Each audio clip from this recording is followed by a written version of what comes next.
next generation cell preparation with laminar wash technology.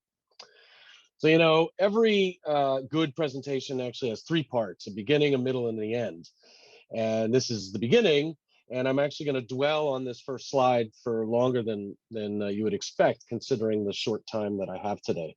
So what do I mean in this title by next generation cell preparation with laminar wash technology?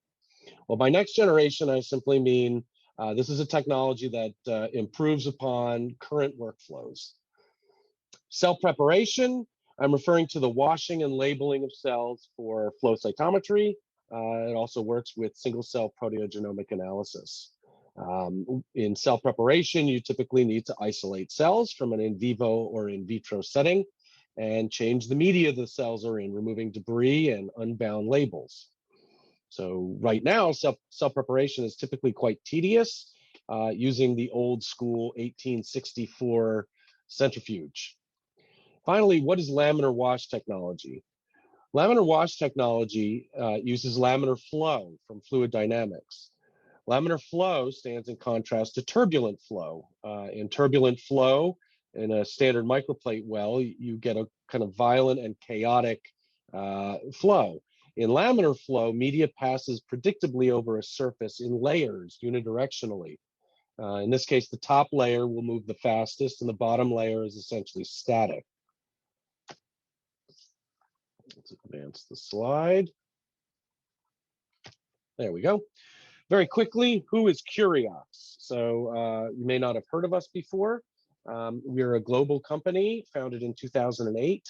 These laminar wash cellular instruments have been around since 2017. The flagship HT2000 system was launched almost 2 years ago. There are quite a few laminar wash systems placed globally and quite a few publications describing and using this technology. So what is laminar wash and how is it useful? Right now, you have this kind of this workflow where you isolate cells, prepare them, and then analyze them with flow cytometry in this case. All of these, well, two of these three steps are really quite modern and advanced, but sample preparation is still quite difficult to automate, has a lot of variability from user to user, and can be harsh and disrupt the cells. So you can think of sample prep as being like a toll booth on the old school Garden State Parkway or New Jersey Turnpike, because I'm from New Jersey, but I guess also on a bridge like the GW. So the goal of Curiox is to speed up this middle step so that you don't have the roadblock.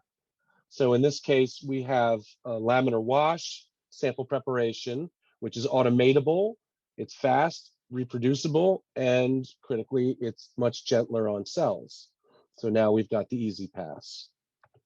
Here's some quick data just showing what the centrifuge can do to your cells and what laminar wash can do with your cells. So on the left, you see the pictures, the fluorescent images that cells processed by centrifugation are disrupted, and you're getting poorer retention. On the other hand, cells processed by laminar wash, you have much better retention, and the cells have a more native-looking phenotype. On the right, you see a numerical description of the same concept, wherein the fewer cells that you start with, the better and better laminar wash is as far as improving cell retention. And of course, retaining viable cells is critical to your analysis, particularly when you have low abundance cell types. So how does this laminar wash technology work? It all begins with a unique plate design. The samples are dispensed to the plate, which is essentially flat. So each of those wells is a hydrophilic material surrounded by a hydrophobic barrier. That hydrophobic barrier prevents these droplets from merging. So when you dispense your sample containing cells, you can see they go right into that almost flat well, and the droplet stays as is. And we're going to get to why you need to have no walls. The second step, typically combined with labeling, is settling. So you're allowing the cells to settle to the bottom of the well just using gravity. It's very gentle, right? You're not crushing the cells. While you're doing this settling and labeling, the debris and unbound label floats to the top layer. At least a large portion of it does. So your unbound material is separated from the cells. Finally, that plate with the settled cells is placed inside our instrument. This is the HT2000 instrument. There are two nozzles for each well. One nozzle is a dispense and one is an aspirate. And successively, the instrument will dispense a small volume and then aspirate a volume. Now you can see right here, the dispense occurs, and this is in with laminar flow. So as you dispense, the top layer moves the fastest, and down by the cells, you're getting essentially no flow. So the cells remain where they are. Successive cycles happen of this dispense and aspirate. And between each cycle, by diffusion, more and more material that is unbound, more and more debris, leaves the cell layer and moves into the upper layer. Here are some details on the laminar wash technology. Each well can accommodate up to 10 million cells. Ideal retention is in the 50,000 to 5 million cell range, but you can use the system pretty much with any cell number. Cell settling takes 30 minutes and is typically combined with the staining steps. Now, a common question, how long does a wash take? 9 cycles of wash will happen in about a minute and a half. This system works with both suspension and adherent cells. Obviously, the adherent cells must have been removed from their substrate prior, but the cells do not have a tendency to stick to the bottom of the plate.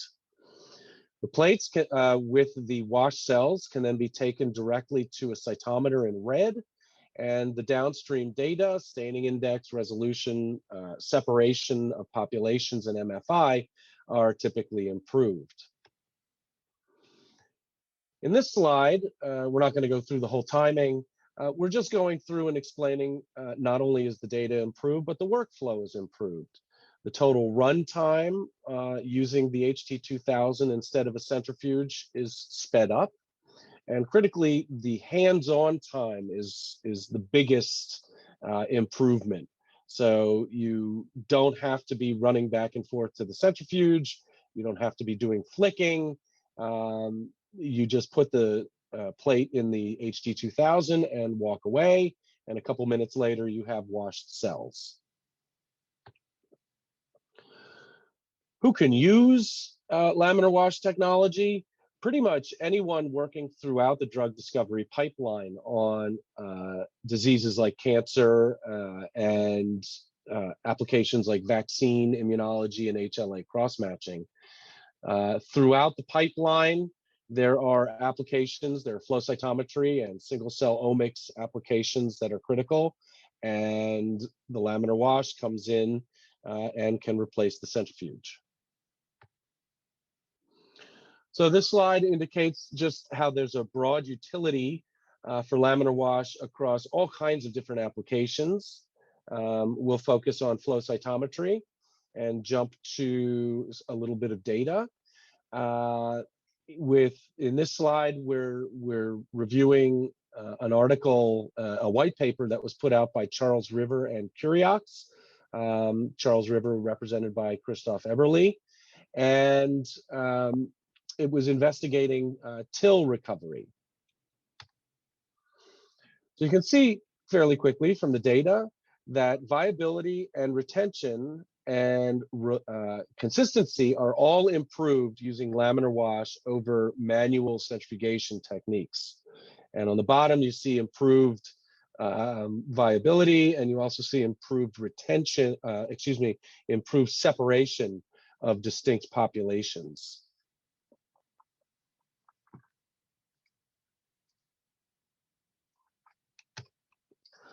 So what equipment does Curiox actually sell? We have 3 systems, the Mini 1000, which has a throughput of running 8 samples at a time on a 16-well chip. That's pictured leaning against the Mini 1000 there. Our automatable and flagship instrument, the HT2000, runs up to 96 samples at a time on that 96-well plate. And finally, we have the Auto 1000, which incorporates an HT2000. You can see it sitting in the Auto on the lower left there. It's a Hamilton Nimbus frame with all the components that are necessary to run the entire flow cytometry procedure from beginning to end.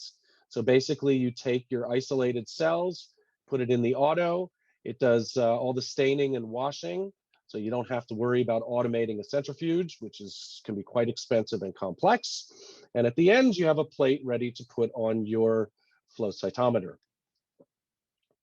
So in summary, laminar wash, why use it? Why consider it? It improves your workflow with time savings, consistency, and also safety, since the small instruments can be put in a biosafety hood and the Auto is enclosed. But not only do you improve your workflow, you have the opportunity to improve your data. You're not crushing your cells, so they remain in a native state. You're getting better debris removal. You're getting less clogging, fewer doublets, and overall enhanced washing.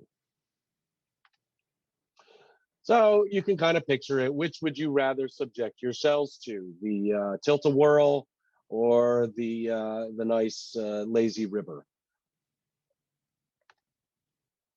So I'd like to thank MetroFlow and all of you for paying attention today, and leave you with a couple of quotations concerning laminar wash. People have found it to, again, the 2 themes that have improved workflows while improving data. So are there any questions? Yes, Eric, we've had quite a few questions come through. Oh my. Yes, so great. And thank you for the presentation. I love your tilt-a-whirl lazy river comparison. Thanks. Are there heating and cooling capabilities to this system prep system? There are the Auto 1000, yes. The HT and the Mini, no. But because the wash is so quick, if you use chilled or warmed buffers, you're basically doing all the washing at the temperature that you want. You can also put the system wherever you want. You can put it in a cold room if you really want. Okay, great. Rachel asks, how well do the Curiox systems handle nuclei? They do. They handle them well. Everything's empirical, so we demo if that's one of the questions. We encourage demos. Try it out. But yes, we work with nuclei. There was a slide in there with Ceravents doing nuclei for single cell. Okay. So Lydia comments that this method might improve cell viability and recovery after harsh digestion processes. So do you have any data where people have compared, characteristically traditionally difficult cell types for preps, and do they see better recovery and viability? Absolutely. Well, the TIL example was done on digested tumors, for example. So yes, that is something we have worked with. And we have the question of what is the cost per plate? The 96 well plates are $25 a piece, so it's about a quarter a well. Okay. And lastly, Remy comments, the PI staining looks good since there's no shear damage from resuspending cells after centrifugation, but how does the background staining look for fluorescently labeled markers? Typically, the background can be reduced. It's not increased, but it can be reduced depending on if it's autofluorescence, then there's not much that this washing will improve. But if it's background that's coming from excess label, then it can be improved. Okay, that's great. That's all the questions that we have. Thanks.